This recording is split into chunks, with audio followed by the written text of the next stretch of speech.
Guys, welcome back for another video. So to reset my car. In today's video I'm going to show you I can reset a newer model Renault Trafic. This one comes from 2022, and in this short video I'm going to show you I can do it for yourself. We made an oil change and changed the filters, and this is how you reset the surface indicator or the oil indicator. First of all, turn the ignition on.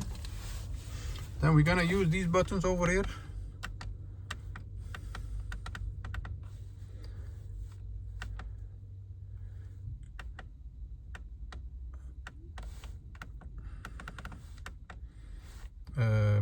Go to the right one with a vehicle on it.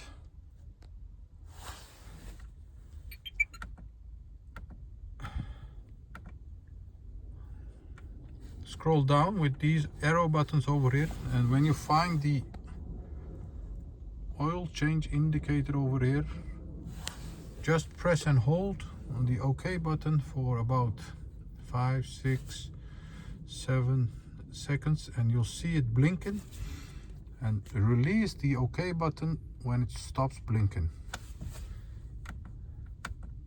So ignition turned off, ignition back on, and you'll see that the indicator, surface indicator, won't show up anymore. And you'll see that the next surface indicator is due to 40,000. That was it for this video. Don't forget to subscribe. We have more than 600 other videos on how to reset different model cars. Use the comment area if you have any questions, and I'll get back to you as soon as possible. Thanks for watching. See you next time. Bye bye.